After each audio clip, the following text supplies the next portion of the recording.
You guys have got to hear this start up. It's incredible.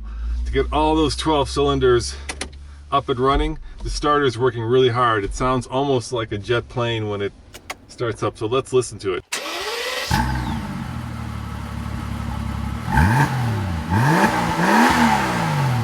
Oh, I love that.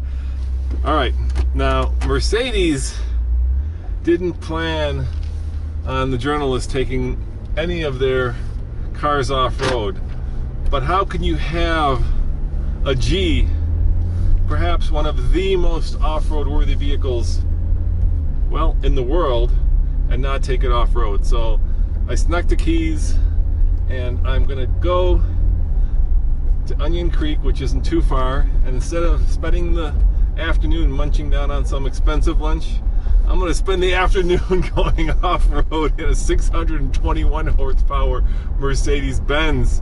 But before I do that, we got to let it stretch its legs on the open road. I mean, you just have to. I wonder what it feels like to take what is basically a barn door or a pregnant elephant, because this is about as slab-sided, as square-sided as any car that I've ever driven. Shoehorn a 621 12-cylinder under the hood and then let it loose on the road. So, first impression, the steering is certainly more off-road worthy than on-road worthy. If this were the steering in a sports car, I would be terrified to drive it, because look at all the play on center. I'm moving the wheel and not much is happening. Yeah, the front end's moving a little bit, but man, the car is barely moving. There goes the motorcycle, and I bet you I'm going to catch up to him pretty fast. So let's see, here we go.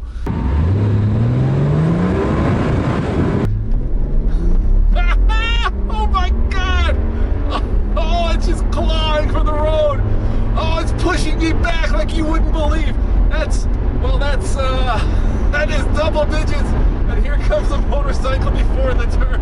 Oh my God!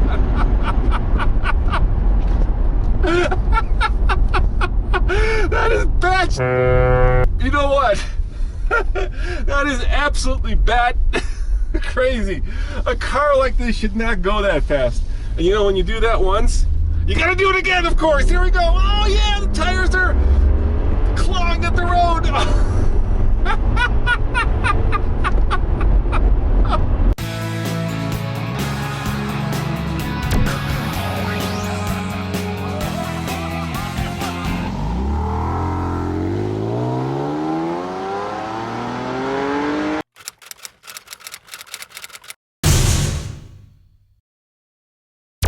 This G-Wagon, as some of you may know, it started out life as a German military vehicle, and in 1979, Mercedes decided to make it into, well, the ultimate off-road Mercedes.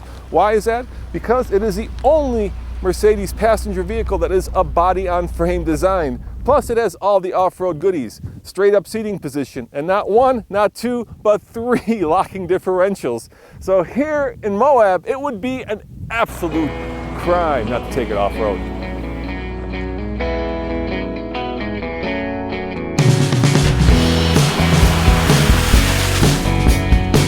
So Onion Creek is not the most off-road challenging trail here in the Moab area, but I did choose it for a reason, and that is because there are water crossings about every 500 feet. So if we can't put this in some off-kilter, hell's revenge sort of off-road, we can do a lot of water crossings and get it a little bit wet. Let's do that. Hell yeah!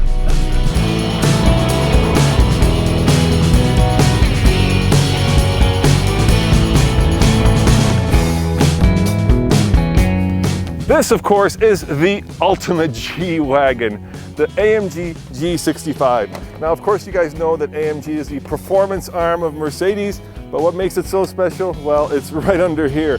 Mercedes has shoehorned a bi-turbo 12-cylinder 6-liter into this car.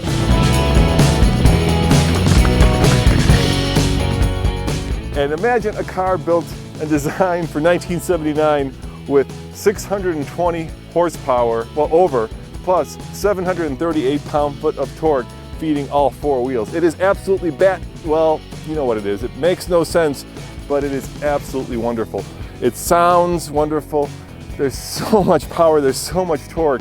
It's one of these cars that should not exist, and yet, oh my God, it does.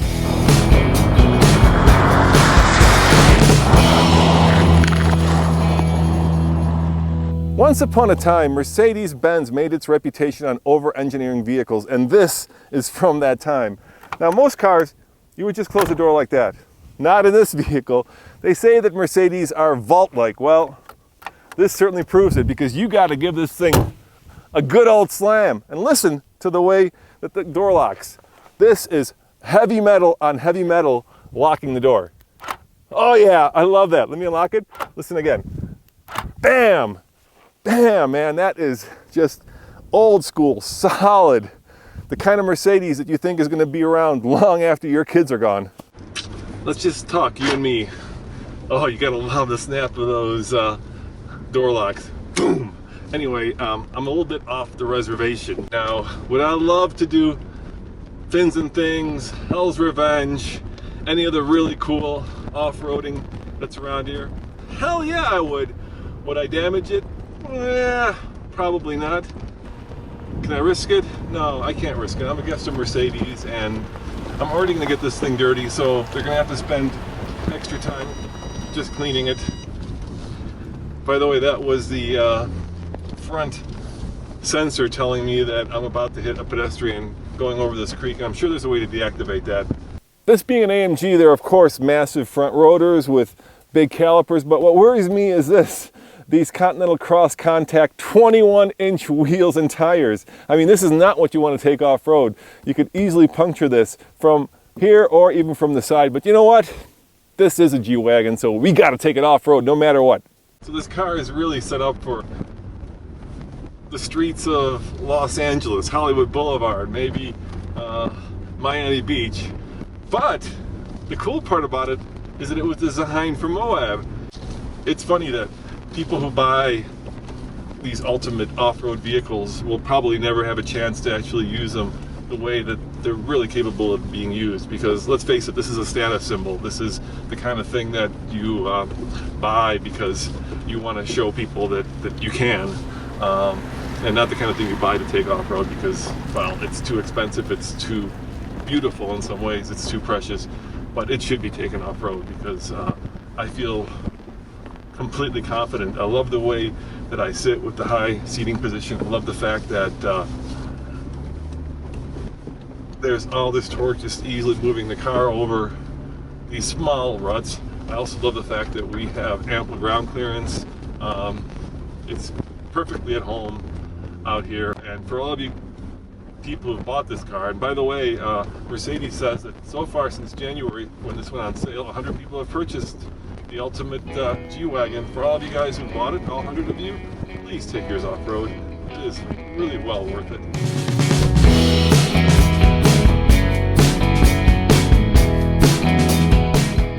Alright, maybe the turning radius isn't the greatest, especially with these 21-inch wheels. So the question is, do you need 3 locking rear differentials on Hollywood Boulevard? Hell no, but it's great to have out here. You know what? Everything in this car is just impeccable. It's old school Mercedes, and that's why it's so cool to drive. It feels like a car that was designed for a different time, but that has been updated to become the ultimate off-road ride for a car that, well, has done very well in translating its original goal to a goal that today holds so much power. Oh, it's absolutely fun. It's like the WRC here. Another creek. To a car that absolutely works today. And for that, I am ultimately grateful.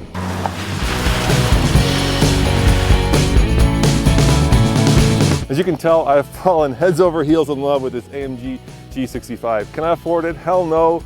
Does it make sense? God no. Is it fun? Oh, it is so much fun, and I'm so grateful that whoever at Mercedes decided to shoehorn a bi-turbo 12-cylinder, 620 horsepower plus 6-liter under the hood of a car designed in 1970.